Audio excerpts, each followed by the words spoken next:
I'm a white note. I'm a black note.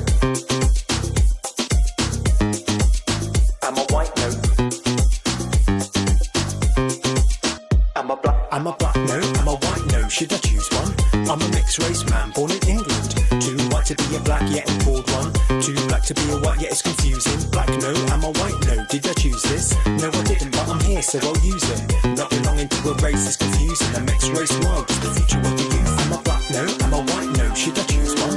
I'm a mixed race man, born in England. Too white to be a black, yet I'm called one. Too black to be a white, yet it's confusing. Black, no. Am I white? No. Did I choose this?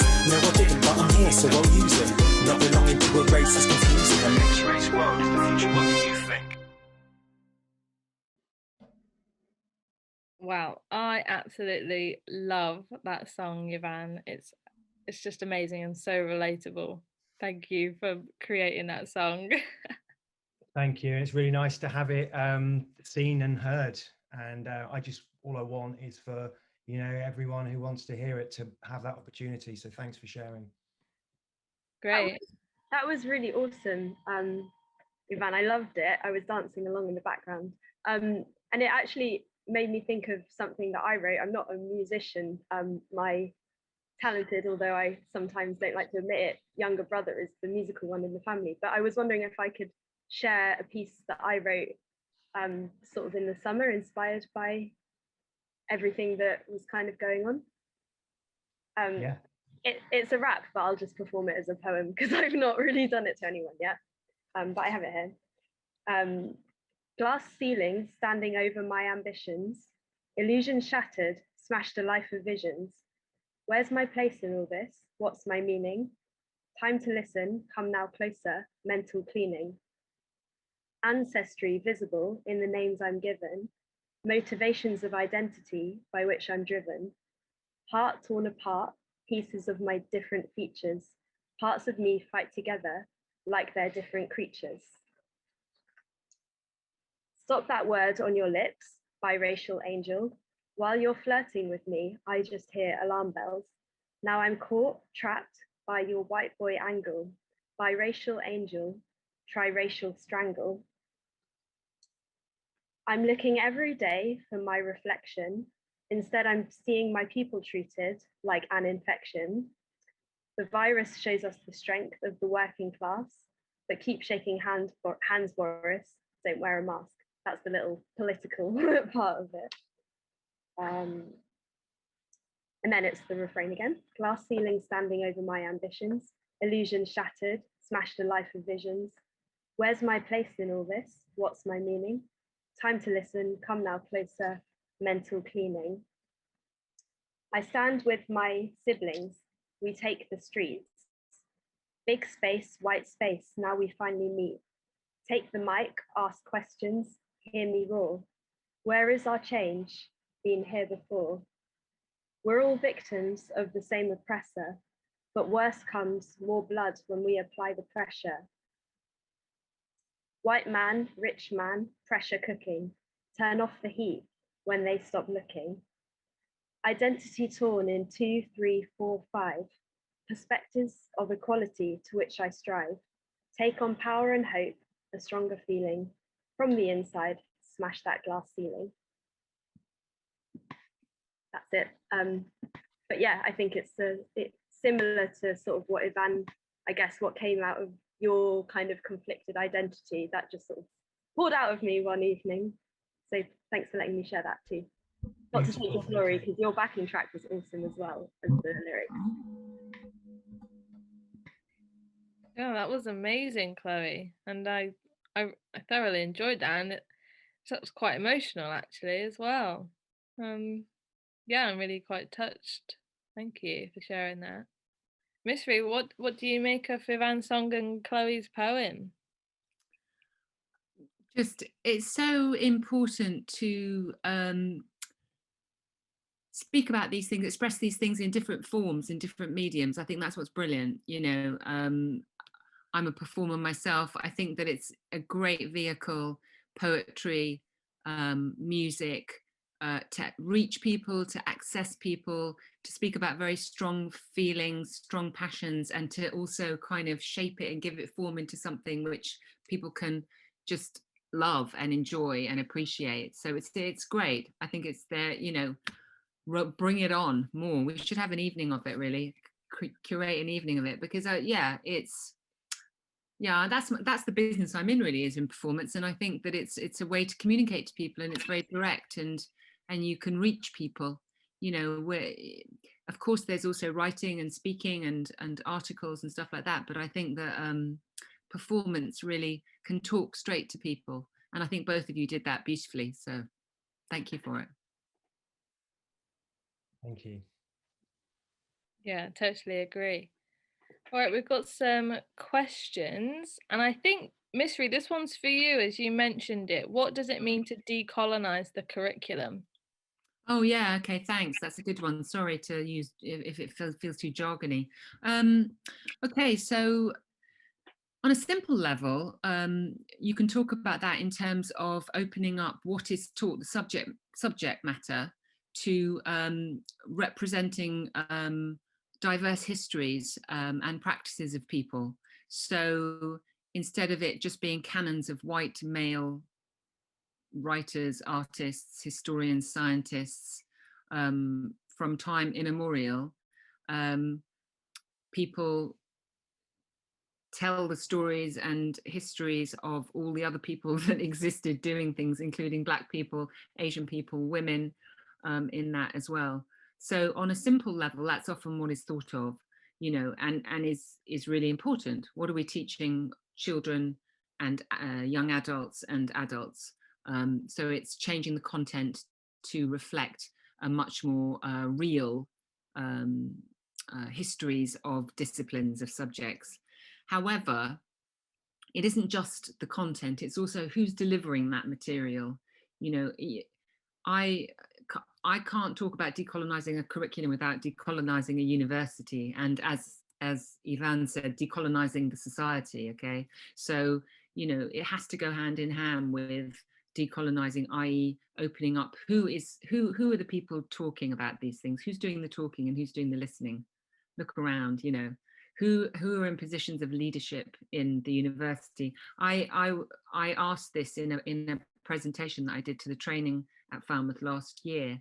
You know, who are in positions of power, who's doing the training, what are the recruitment processes, what are the makeup of the students, what are the makeup of the staff, what kinds of power is in circulation and who's got it, and how can it be shared out and distributed much more equitably in a much more interesting and dynamic way. So decolonizing the curriculum is, on a simple level, about what we're teaching, the subject matter of what we're teaching, and it's about, the reason why you use the word decolonize is because, you know, colonialism has a history of white oppression of Black people.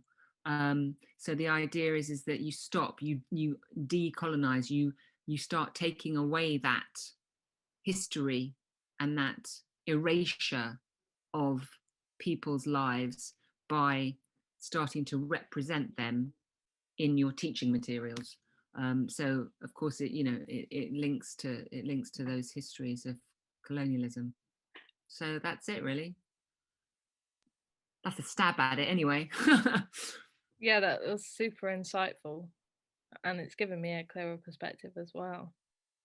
Right, we've got another question. Do you have any thoughts on token Black representation? Is it a positive or a negative thing? Who wants to come in and answer that one then? I'm happy to answer that one. So yeah, so tokenism. So actually, when you're trying to diversify a workforce, if you've got anything less than, I think it's something like anything less than 13%, it's tokenism, and it's actually counterproductive. And there just aren't enough of you to galvanize a position of power to counteract racism and negativity. And you'll still be asked why you're there, and also you got there because of your Black skin, etc. The other thing about tokenism is because about 95% of film producers are white, mostly white men, Black people are introduced for a reason. They're either a stereotype, a musician or a footballer or something.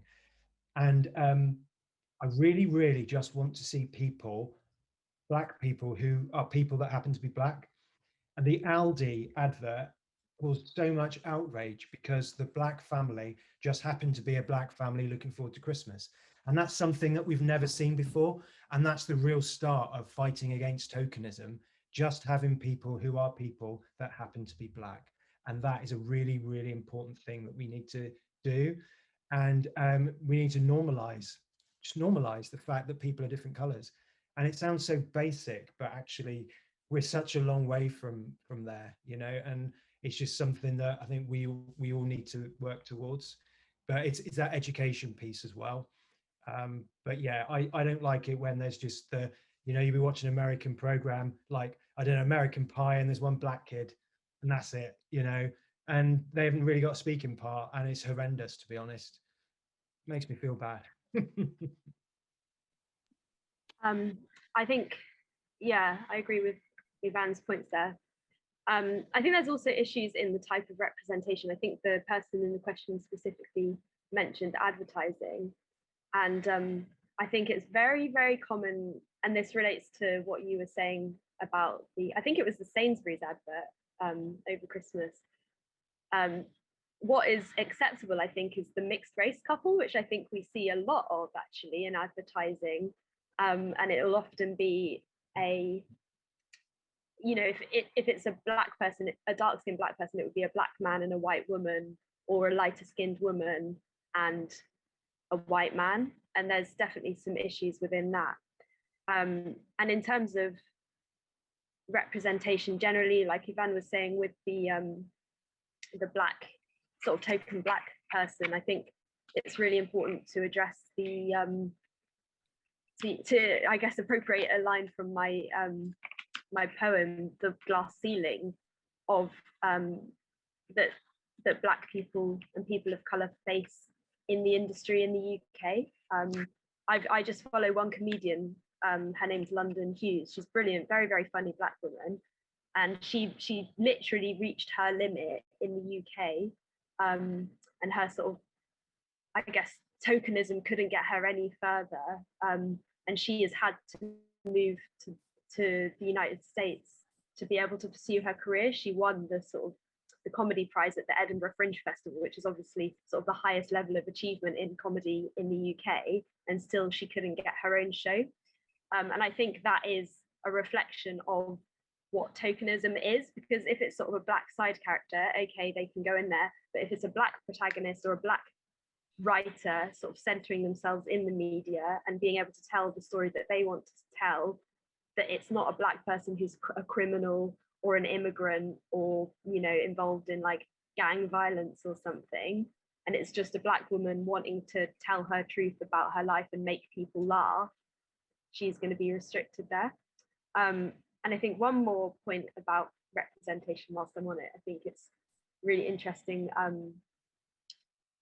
about the appointment of Kamala Harris, who is obviously a black woman with Asian heritage as well, like mixed heritage person, to sort of end up in the White House is obviously phenomenal. And I think I've had some of my activist and politics friends say, well, she's not actually got a very good history in terms of her politics, and some of her policies have been detrimental to black people and black bodies. And I think there's a really interesting argument to be made there for how far can representation get you when the work that they're doing is oppressive. Personally, for me, I still find it very important, because it's, besides, you know, my options are Margaret Thatcher, Theresa May, or Barack Obama in terms of my two identities, or my two nationalities, sort of who I can look up to. So it's important for me in that sense. But yeah, those are just some of my thoughts on representation and tokenism, I guess. I'm sure others can add. Yeah, I mean, it's also the fact that it's gonna, if the representation is so low, it's gonna look like tokenism, whether the person doing it is doing it for tokenism reasons or not. It's just gonna look that way, and it's just, they just have to accept it.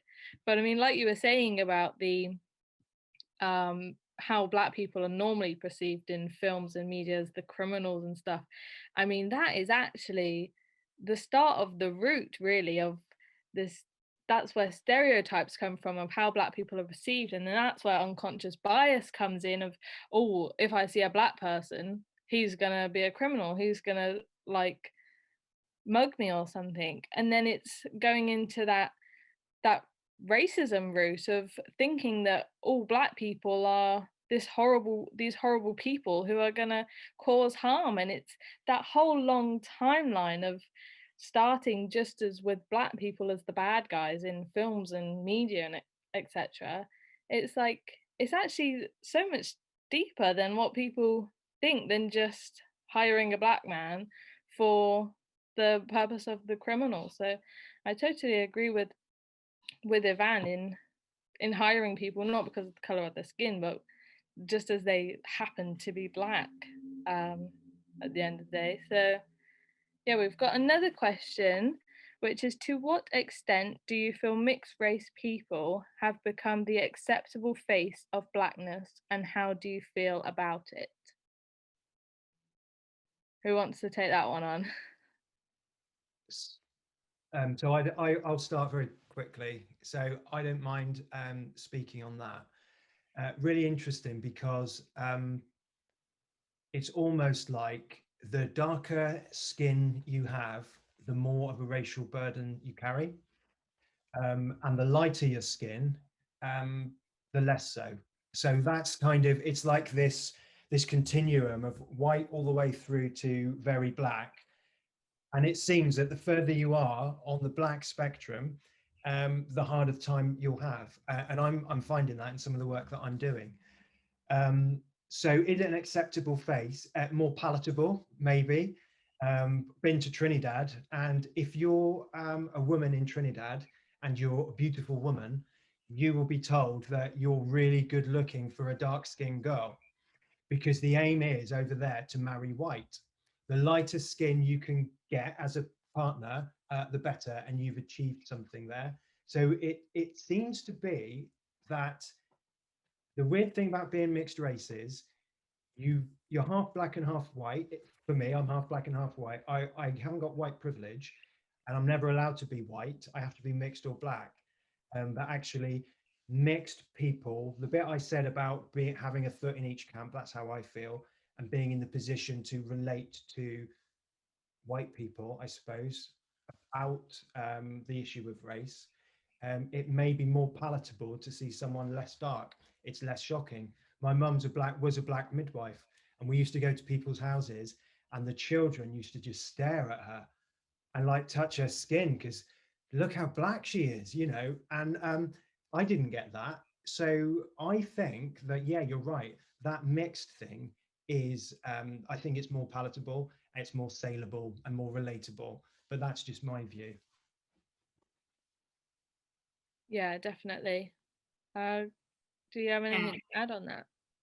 I mean, I think that I'm just going to agree with Ivan on that, and yes, and agree with the questioner, because it's really clear that, and this relates to the previous question as well around tokenism. It's really clear that the closer to white, the closer to kind of who is in the positions of power still in relation to owning the advertising agencies, owning the newspapers, owning the press. I mean, you know, Rupert Murdoch, Robert Maxwell, white men.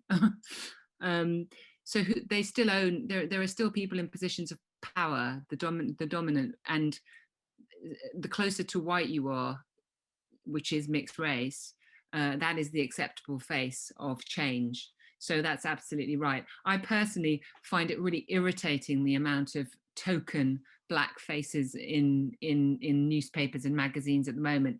And the reason why I find that irritating is because it's fake. Like, I think it'll just swing back. It's like, I feel like it's a period of time that's what tokenism is, isn't it? It kind of ticks a box, and then everyone goes, oh, right, now on to the next thing, and then it can switch back. You know, same goes for Hollywood and stuff like that. So I'm suspicious of the representation of a lot of representation of other cultures at the moment in the media. I think it will change, but so it relates those two questions. And yeah, just agree, you know, if you get really dark Indian people, dark Black, you know, how many people do we see? like that in media and television. You know, it's changing. Obviously, there's Michaela Cohen's fantastic drama series that was just on recently. I mean, that has its own other problems around class, really. You know, it's like it's all swinging London, isn't it? There's no ruralism in there. But you know, hey ho, let's one step at a time. But yeah, so I think that it's true. At the moment, it is predominantly mixedness is the kind of acceptable face of change, but we got to change that, don't we? Yeah, I think definitely when it's difficult to, and I wonder if you feel the same, Abby, because you are doing so much. I mean, at least with Black Voices Cornwall, obviously all four of us are kind of involved with that change, but I do feel, I guess, maybe a little bit of, not necessarily imposter syndrome, but just sort of the validity of my work as anti-racist. And I sort of definitely don't want to appropriate the struggle of people with darker skin as well. While I completely empathize with it and have certainly experienced some degree of hostility, well, you know, a significant amount throughout my life, I don't want to be using my sort of privilege to fight their battles for them. You know, I want to be sort of on the same, almost, I guess, in between the darkest people with the greatest struggle, and you know, the people who are really going to be looked over, and you know, the children who will be evidently prejudiced against in the education system, for example. I don't want to be taking their voice away from them because I'm more palatable, I guess, is kind of where I'm standing on that. And I don't want to speak on behalf of a struggle that I don't feel. And I think that's kind of, yeah, where it merges between being light-skinned, mixed race, and white allyship as well. Yeah, I think it's just, it's quite an interesting topic, and definitely something I think about a lot in terms of my work within anti-racism, because like Ivan was saying, every degree you get sort of closer to whiteness, you do remove yourself from that struggle. And then sort of even within my own family, like my younger brother, just despite having the same parents, was born with darker skin than me, and I think as a result of that has suffered more racism, and also because he's potentially because he's a very tall man as well. Yeah, it's just interesting, I think. Yeah, I've gone on a bit then. No, yeah, that was really insightful. Thank you, Chloe. So I think there's one more question left, which is, can I ask how you came to know each other and how you came to set this session up? And I think I'll just answer that one. We're all within Black Voices Cornwall, which is a new organisation that want to enable Cornwall to become actively anti-racist.